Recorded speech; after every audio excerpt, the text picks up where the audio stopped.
मध्य प्रदेश के छोटे से गांव किशनपुर में सुबह का समय था। गांव की गलियों में हल्की धूप फैल रही थी। कुछ लोग चाय के ठेले पर बैठकर गर्म गर्म चाय पी रहे थे, तो कुछ किसान अपने खेतों की ओर जा रहे थे। गांव की महिलाएं सिर पर मटके रखकर कुएं से पानी भरने जा रही थी। चारों तरफ गांव की साधारण लेकिन खुशहाल जिंदगी दिखाई दे रही थी। इसी गांव में मोहन नाम का एक युवक रहता था। मोहन समोसा चाट बनाकर बेचता था। वो रोज सुबह जल्दी उठकर अपने ठेले पर ताजे समोसे और स्वादिष्ट चाट तैयार करता था। उसके ठेले से उठती खुशबू दूर दूर तक फैल जाती थी। मोहन का समोसा चाट पूरे गांव में मशहूर था। उसके ठेले पर हमेशा ग्राहकों की भीड़ लगी रहती थी। मोहन भाई, तुम्हारे समोसा चाट के बिना तो हमारा दिन अधूरा लगता है। मोहन हंस पड़ा।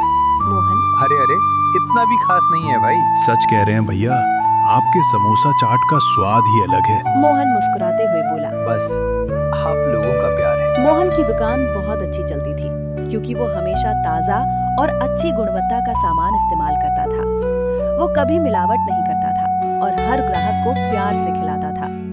इसी वजह से गांव के लोग मोहन पर बहुत भरोसा करते थे। लेकिन मोहन की बढ़ती प्रसिद्धि से उसका पड़ोसी रतन बहुत जलता था। रतन की भी पास में चाट की छोटी सी दुकान थी, लेकिन उसकी दुकान पर ज्यादा ग्राहक नहीं आते थे, क्योंकि वो बासी सामान इस्तेमाल करता था और ग्राहकों से ठीक से बात भी नहीं करता था। हर रोज जब वो मोहन के ठेले पर भीड़ देखता तो उसके मन में जलन होने लगती। रतन, पता नहीं इस मोहन में ऐसा क्या खास है, मेरी दुकान पर कोई आता ही नहीं। एक दिन रतन अपने दोस्त से बोला, देख लेना, एक दिन मैं मोहन का सारा धंधा बंद करवा दूंगा। उधर मोहन हमेशा की तरह मेहनत में लगा रहता था। वो सुबह जल्दी उठता, ताजे आलू उबालता, मसाले तैयार करता और गर्मा गर्म समोसे बनाता। एक शाम दुकान बंद करके मोहन घर लौट रहा था। रास्ते में उसे जंगल के पास एक बूढ़ा साधु दिखाई दिया। साधु बहुत कमजोर लग रहे थे और भूख से परेशान थे। बेटा, क्या खाने को कुछ मिल सकता है? 2 दिनों से भूखा हूँ।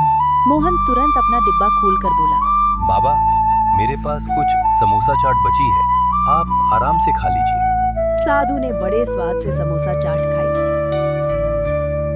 वाह बेटा, इतना स्वादिष्ट भोजन मैंने वर्षों बाद खाया है। मोहन मुस्कुराया। अगर आपका पेट भर गया हो तो मुझे खुशी है। साधु मोहन की दयालुता देखकर बहुत प्रसन्न हुए। अचानक उनके चेहरे पर तेज चमकने लगा। मोहन हैरान होकर पीछे हट गया। तभी साधु बोले, मैं कोई साधारण इंसान नहीं हूँ। मैं तुम्हारी अच्छाई की परीक्षा ले रहा था। इतना कहते ही साधु ने अपने झोले से एक छोटी सी पीतल की कटोरी निकाली। कटोरी हल्की सुनहरी रोशनी से चमक रही थी। ये जादुई कटोरी है।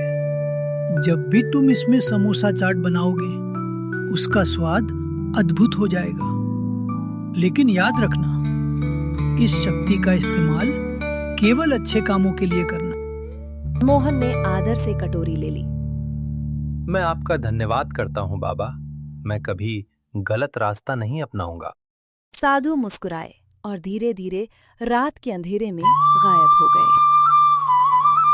मोहन खुशी खुशी घर पहुंचा। घर पहुंचते ही उसकी पत्नी गीता ने पूछा, आज आप बहुत खुश लग रहे हैं, क्या बात है? मोहन ने मुस्कुराते हुए पूरी घटना गीता को बता दी। रास्ते में मुझे एक साधु बाबा मिले थे। मैंने उन्हें समोसा चाट खिलाई, फिर उन्होंने मुझे ये जादुई कटोरी दी। गीता आश्चर्य से कटोरी को देखने लगी। क्या सच में ये जादुई है? हाँ, बाबा ने कहा है कि इसमें बनाई गई समोसा चाट का स्वाद बहुत खास हो जाएगा। ये तो बहुत अच्छी बात है, लेकिन हमें इसका इस्तेमाल हमेशा अच्छे कामों के लिए ही करना चाहिए। हाँ, मैं भी यही सोच रहा हूँ। अगले दिन मोहन ने उस कटोरी में चटनी और मसाले तैयार किए। जैसे ही उसने समोसा चाट बनाई, उसकी खुशबू पूरे बाजार में फैल गई। लोग दूर दूर से उसके ठेले पर आने लगे। वाह, आज तो स्वाद पहले से भी ज्यादा मजेदार है।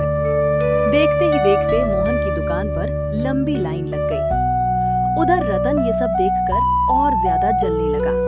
उसने मन ही मन सोचा, जरूर इस मोहन के पास कोई राज है और मुझे वो राज पता लगाकर ही रहना होगा। मोहन की दुकान पर अब पहले से भी ज्यादा भीड़ रहने लगी थी। सुबह से शाम तक लोग उसकी समोसा चाट खाने आते रहते थे। मोहन अकेला इतना काम करते करते थक जाता था।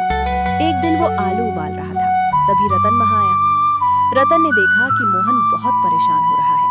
उसने मन ही मन सोचा, अगर मैं इसके पास काम करने लगूं, तो इसका राज आसानी से पता चल जाएगा। रतन तुरंत मीठी आवाज में बोला। मोहन भाई, लगता है आपको बहुत काम करना पड़ रहा है। मोहन मुस्कुराया। हाँ भाई, आजकल भीड़ बहुत बढ़ गई है। अगर चाहो तो मैं तुम्हारी मदद कर सकता हूँ। वैसे भी मेरी दुकान ठीक से नहीं चल रही। मोहन सीधा साधा इंसान था। उसने बिना ज्यादा सोचे रतन की बात मान ली। अरे इसमें पूछने की क्या बात है, कल से तुम भी आ जाना। रतन के चेहरे पर हल्की मुस्कान आ गई। बस अब जल्दी ही मुझे इस स्वाद का असली राज पता चल जाएगा। अगले दिन से रतन मोहन के साथ काम करने लगा। वो ग्राहकों को समोसा देता, प्लेट साफ करता और चटनी तैयार करने में मदद करता। लेकिन उसकी नजर हमेशा उस जादुई पीतल की कटोरी पर रहती थी। उसने ध्यान दिया कि मोहन हर सुबह सबसे पहले उसी कटोरी में मसाले और चटनी मिलाता था, और जैसे ही चटनी तैयार होती, उसकी खुशबू पूरे बाजार में फैल जाती। एक दिन जब मोहन पानी लेने पीछे गया, तब रतन धीरे से कटोरी के पास पहुंचा। उसने कटोरी को हाथ में उठाया। अचानक कटोरी हल्की चमकने लगी। रतन डर गया और जल्दी से उसे वापस रख दिया। तभी पीछे से मोहन की आवाज आई। अरे रतन भाई, क्या हुआ? नहीं, कुछ नहीं, मैं तो बस साफ कर रहा था। मोहन मुस्कुराकर फिर ताम में लग गया। लेकिन अब रतन का लालच और बढ़ चुका था। उसने मन ही मन ठान लिया, एक दिन ये जादुई कटोरी जरूर मेरी होगी। अगले दिन सुबह मोहन दुकान की तैयारी कर रहा था। तभी रतन जल्दी जल्दी वहां आया। उसके चेहरे पर नकली उदासी थी। मोहन भाई, मुझे 2-3 दिनों के लिए शहर जाना पड़ेगा। अरे अचानक शहर क्यों जाना पड़ रहा है? मेरे एक रिश्तेदार बीमार हैं, उनसे मिलने जाना जरूरी है। मोहन सीधा इंसान था। उसे रतन की बात पर शक नहीं हुआ। ठीक है भाई, अपना ध्यान रखना। रतन मन ही मन मुस्कुराया। उस रात जब मोहन और गीता सो गए, तब रतन चुपके से उनके घर के पीछे पहुंचा। खिड़की हल्की खुली हुई थी। रतन धीरे धीरे अंदर घुसा और सीधा उस जगह पहुंचा जहां जादुई पीतल की कटोरी रखी थी। कटोरी हल्की सुनहरी रोशनी में चमक रही थी। रतन, अब ये कटोरी मेरी हुई। उसने जल्दी से कटोरी उठाई और अंधेरे में गायब हो गया। सुबह होते ही रतन बस में बैठकर शहर की ओर निकला। शहर पहुंचकर उसने एक बड़ी सड़क के किनारे नया चाट का ठेला लगा लिया। उसने उसी जादुई कटोरी में चटनी और मसाले तैयार किए।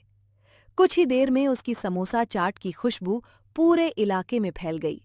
लोग उसके ठेले की ओर खिंचे चले आने लगे। वाह, क्या स्वाद है! ऐसी समोसा चाट तो हमने पहले कभी नहीं खाई। देखते ही देखते रतन के ठेले पर लंबी लाइन लग गई। रतन बहुत खुश हुआ। अब मैं बहुत अमीर बन जाऊंगा। मोहन को तो पता भी नहीं चलेगा कि उसकी कटोरी कहाँ गई। उधर गांव में सुबह जब मोहन दुकान खोलने लगा, तो उसकी नजर कटोरी पर पड़ी। लेकिन कटोरी अपनी जगह पर नहीं थी। मोहन घबरा गया। अरे मेरी कटोरी कहाँ गई? गीता भी परेशान हो गई। दोनों ने पूरा घर ढूंढा, लेकिन कटोरी कहीं नहीं मिली। मोहन उदास होकर बैठ गया। उसे समझ नहीं आ रहा था कि आखिर कटोरी गई कहाँ। तभी उसे रतन की बातें याद आने लगीं। कहीं रतन ही तो कटोरी लेकर शहर नहीं चला गया? मोहन को अब पूरा शक हो चुका था कि रतन ही जादुई कटोरी चुरा कर ले गया है। गीता चिंतित होकर बोली, अब क्या होगा? उसी कटोरी की वजह से हमारी चाट इतनी स्वादिष्ट बनती थी। मोहन कुछ देर शांत रहा, फिर बोला, गीता, बाबा ने कटोरी मुझे मेरी मेहनत और अच्छाई की वजह से दी थी। अगर हमारी नीयत अच्छी है तो भगवान जरूर कोई रास्ता निकालेंगे। ये कहकर मोहन फिर से अपने पुराने तरीके से समोसा चाट बनाने लगा। हालांकि अब स्वाद पहले जैसा जादुई नहीं था, फिर भी गांव के लोग उसकी ईमानदारी और प्यार की वजह से उसके ठेले पर आते रहे। उधर शहर में रतन की दुकान खूब चलने लगी। हर दिन उसकी कमाई बढ़ती जा रही थी। अब उसे अपने ऊपर बहुत घमंड हो गया था। अब मैं गांव का गरीब रतन नहीं रहा, जल्द ही शहर का सबसे बड़ा चाट वाला बन जाऊंगा। धीरे धीरे उसका स्वभाव और खराब होने लगा। वो ग्राहकों से रूखा व्यवहार करने लगा और गरीब लोगों को दुकान से भगा देता। एक दिन एक बूढ़ा भिखारी उसके ठेले पर आया। बेटा, बहुत भूखा हूँ, थोड़ा सा खाना दे दो। भाग यहाँ से, मुफ्त में खिलाने के लिए दुकान नहीं खोली है मैंने। इतना सुनते ही अचानक जादुई कटोरी जोर जोर से चमकने लगी। रतन घबरा गया। कटोरी से तेज रोशनी निकली और वही साधु बाबा उसके सामने प्रकट हो गए। रतन डर के मारे कांपने लगा। ये कटोरी दयालु और नेक इंसान के लिए थी। तुमने चोरी और लालच का रास्ता चुना। मुझे माफ कर दीजिए बाबा, मुझसे गलती हो गई। जिस इंसान के दिल में दया नहीं होती, उसके पास जादू ज्यादा देर नहीं टिकता। इतना कहते ही कटोरी अचानक हवा में उठी और तेज रोशनी के साथ गायब हो गई। रतन हैरानी से इधर उधर देखने लगा। उसी समय उसकी चटनी का स्वाद भी पूरी तरह बदल गया। ग्राहकों ने चाट खाते ही शिकायत शुरू कर दी। अरे, आज स्वाद इतना खराब क्यों है? कल तक तो मजा आ रहा था। धीरे धीरे सभी ग्राहक वहां से चले गए। रतन उदास होकर जमीन पर बैठ गया।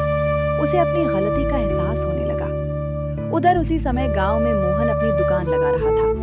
अचानक उसके सामने तेज रोशनी चमकी और देखते ही देखते जादुई पीतल की कटोरी वापस उसके ठेले पर आ गई। मोहन और गीता खुशी से हैरान रह गए। देखो मोहन, कटोरी वापस आ गई।